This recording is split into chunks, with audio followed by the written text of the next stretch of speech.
चंडीगढ़ के मेयर चुनाव में जो धांधलेबाजी हुई है वो मामला माननीय उच्चतम न्यायालय पहुंचा और माननीय उच्चतम न्यायालय के जो टिप्पणियां रही हैं आज वो मैं आपको बताना चाहती हूँ।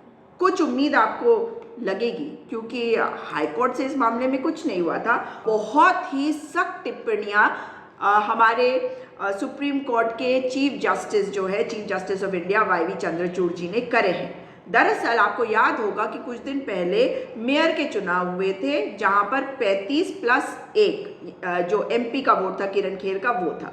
उसमें से ये पता था कि 15+1 16 वोट मिलने वाले हैं आपके भारतीय जनता पार्टी के कैंडिडेट को और आम आदमी पार्टी और कांग्रेस पार्टी के साझा कैंडिडेट कुलदीप कुमार को मिलने थे 20। मगर हुआ क्या, वहां पर अनिल मसीह जो भारतीय जनता पार्टी का पदाधिकारी है माइनॉरिटी सेल का, उसने टैंपरिंग करी। उसने जो बैलेट पेपर थे उस पर लिखा और उसको इनवैलिड घोषित कर दिया और जितने इनवैलिड थे वो केवल कुलदीप कुमार के खाते में जाने वाले सब इनवैलिड हुए और जो भाजपा का कैंडिडेट था उसका कोई भी नहीं हुआ इनवैलिड, तो उसको मिल गए 16 वोट और कुलदीप कुमार जी को मिलने थे 20 वोट। मगर मिले कितने?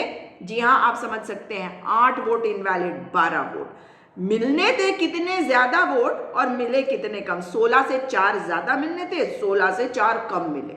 ये हुआ। अब ये मामला जब हाईकोर्ट गया तो क्या हुआ, इसमें पहले ही कहा गया था कि इसकी पूरी वीडियोग्राफी होनी चाहिए। ये माननीय उच्च न्यायालय पंजाब और हरियाणा कोर्ट से हुआ था, लेकिन उसके बाद जब ये मामला दोबारा अब गया तो कहा गया माननीय उच्च न्यायालय के द्वारा कि इसमें जो प्रोसीजर फॉलो किया गया या नहीं, उसमें जो काउंटिंग वो ठीक थी या नहीं, ये क्वेश्चन ऑफ फैक्ट है, इसलिए उसमें कोई रिलीफ नहीं मिली।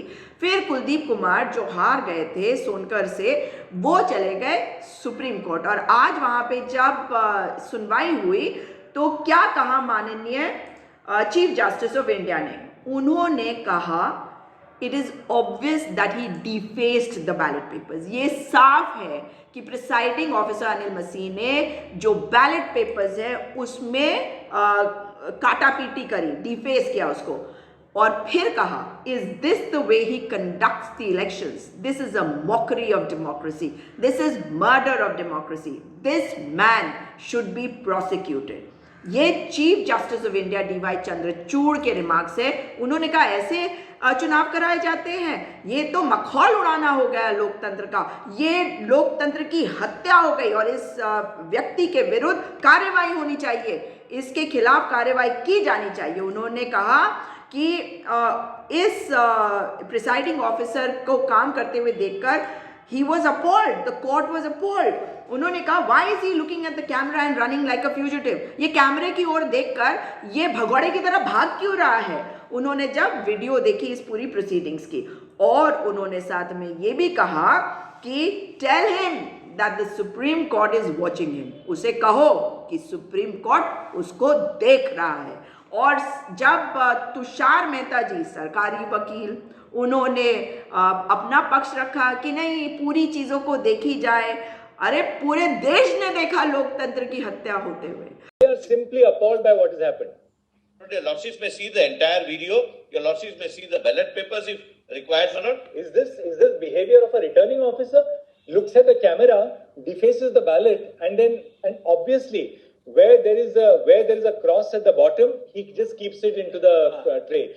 The moment there's a cross at the top, the man defaces the ballot and then looks at the camera to see who's looking at him. But in so far as that observation concerned, my lord, Please tell your returning officer that the Supreme Court is watching over him. Lord, And we will not allow democracy to be murdered like this. your lordships may kindly. The only thing, the great stabilizing force in this country is the purity of the electoral process. Correct. And what has happened on here? that, but there cannot be any dispute on that. What has happened here? But my lord, your lordships have only one side of the picture. My lord, your lordships have not got the... हम धन्यवाद करते हैं कि ये माननीय उच्चतम न्यायालय के समक्ष जब मामला आया तो इतनी तल्ख टिप्पणियां करी गई है, क्योंकि ये बहुत कड़ा संदेश है हमारे Chief Justice of India Chandrachud ji का, जो आपको और मुझे समझना है कि हमें अपने लोकतंत्र को कैसे सहेज के रखना है। लोकतंत्र पर कोई भी प्रहार हो तो आवाज उठनी चाहिए। लोकतंत्र पर कोई भी प्रहार हो तो जो न्याय संगत तरीका है उसी रास्ते पे चलते हुए कार्यवाही होनी चाहिए